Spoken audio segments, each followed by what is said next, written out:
I was paid a healthy bounty for Ringo and Curly Bill, and realized there was real money to be made. That's why I went after Henry Plummer.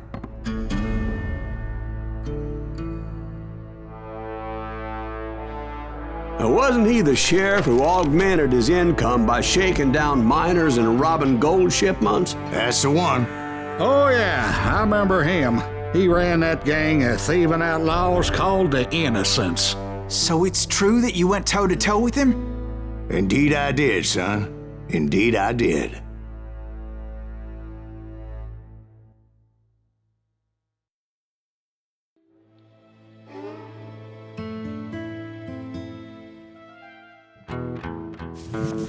I knew I needed resources if I was going to track down Roscoe Bob Bryant, and hunting Plummer looked like a good way to get rich quick.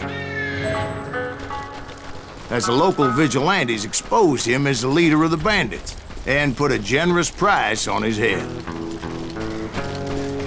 Plummer rallied his gang to plunder one last gold mine before making their escape, and that's where I thought I'd find him. It makes me nervous standing so close to all these goddamn barrels of gunpowder. Why would you be nervous? No one has the cojones to come after us. As long as you don't light up a cigar, we're fine.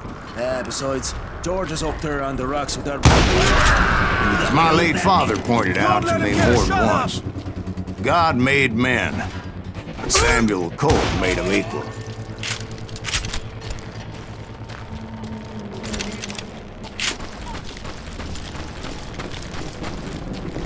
I knew that dynamite wasn't mine, so I decided the polite thing would be to return it.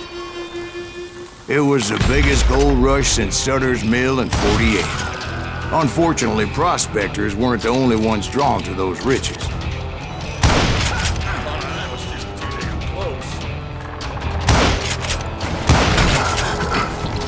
There were thieves and killers, robbing travelers and hijacking gold shipments. Like those that ran with Plummer. Some were just regular folks I knew from town, drawn by greed and easy pickings. Charlie Crow, the blacksmith. James, who worked in the stable. Sam and Jeremiah Barber, the butcher's son. Of course, the rest were veterans of the Civil War. Stone-cold killers trained on the bloody fields of Shiloh and Antietam. Plummer had a lot of men on his payroll. A hell of a lot. That son of a bitch pretended to protect the public with one hand while stealing them blind with the other. He set up a defensive perimeter which I had no idea how to breach.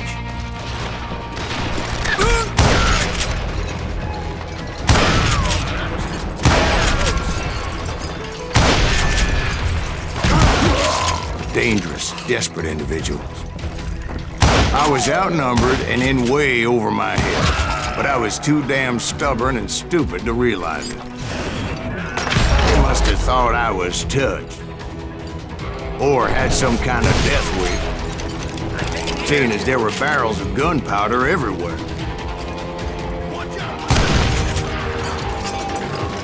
One stray bullet, one stray spark, and I'd be blown to hell and gone. Did I have any second thoughts about what I was doing? No. I thought I was some kind of hero.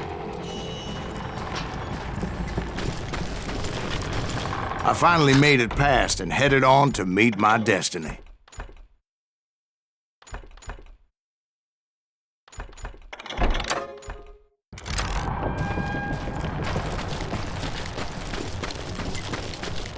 But first, I had something I needed to figure out.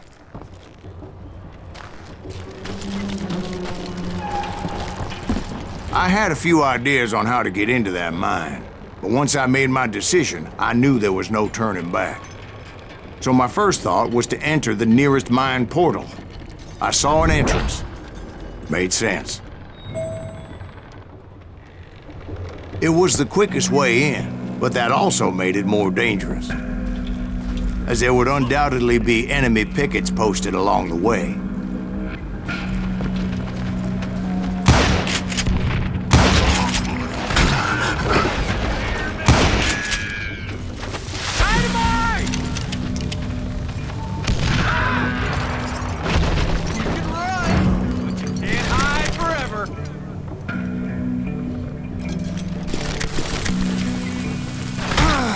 Besides, once you enter a mine like that, it's easy to get all turned around.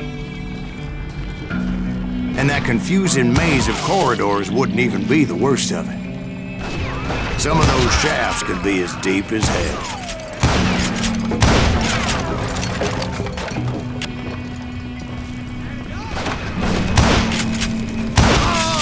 A single stumble or misstep can easily end in a deadly plunge to oblivion.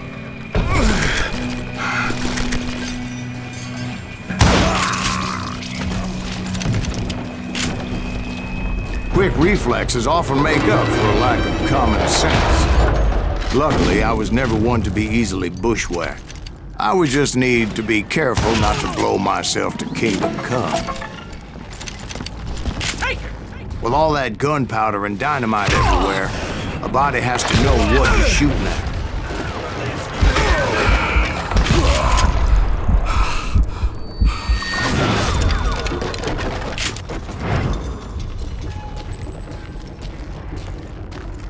One wrong bullet could have turned that mine into a dad-blasted tomb.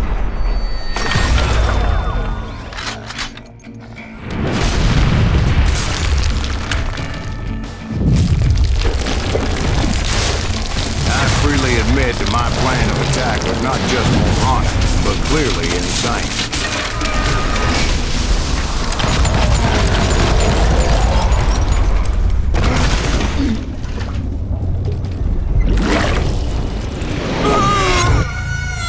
It's a good thing that I abandoned that ridiculous plan before I even tried it. Instead, I spotted a ladder, a way into the mine from the opposite side.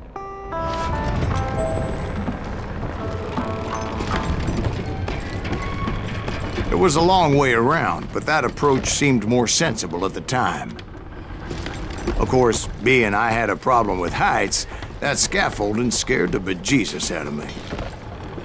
Climbing down that ladder required some caution, because even though I had a younger man's reflexes, no man can dodge a damn bullet while climbing down a rickety ladder. I needed to make a leap of faith, which ain't easy when you're suspended between heaven and hell. I was determined not to give up, however. As Sheriff Plummer seemed quite the despicable character. When the vigilantes discovered what the sheriff was up to, people were outraged. That 10,000 they put on his head would go a long way to helping me find old Bob. And I had made it my mission to settle that score come hell or high water.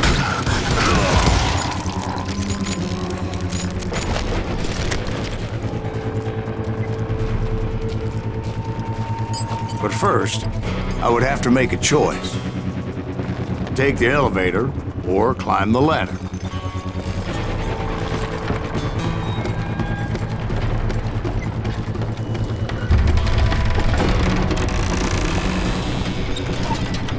I wanted to use the element of surprise. Plus, I figured I could use the exercise. I was warmed up already, so what the hell?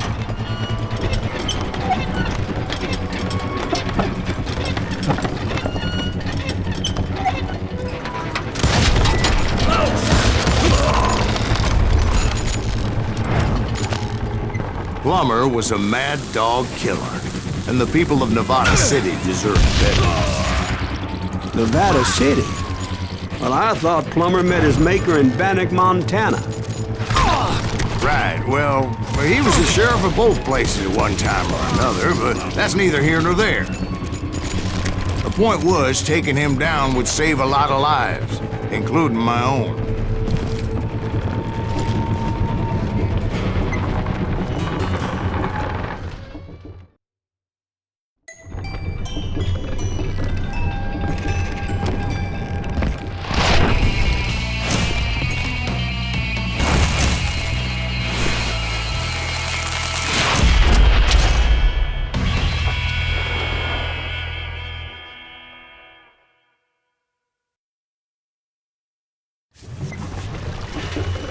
They're gonna bury you in a million pieces!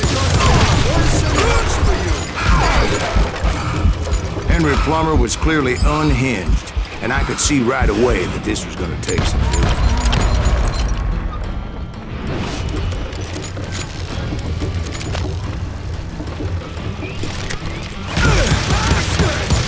I'm going all medieval on your ass.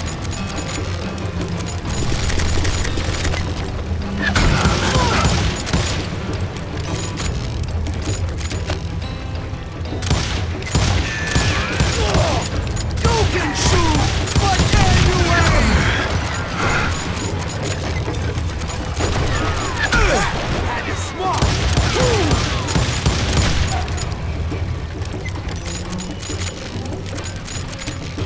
Get out here! I need some help here! Come on, boys! Take this cocksucker out! Did that asshole just kill Red?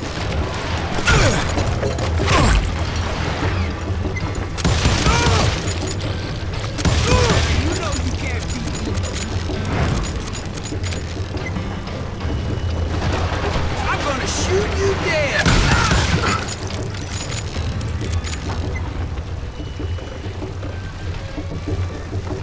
They're gonna need a dustpan to pick you up! I can shoot too!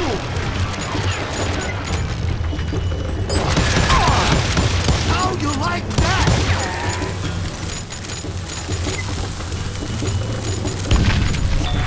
I'm going full medieval on your ass!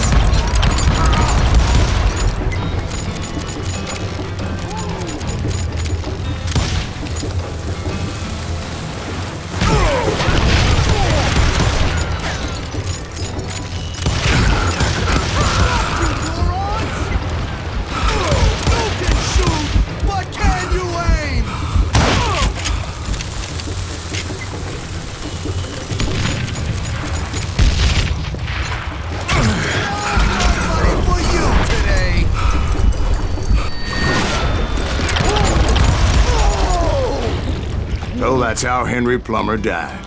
Him and his crew were worth their weight in gold. And now, I was officially a bounty hunter.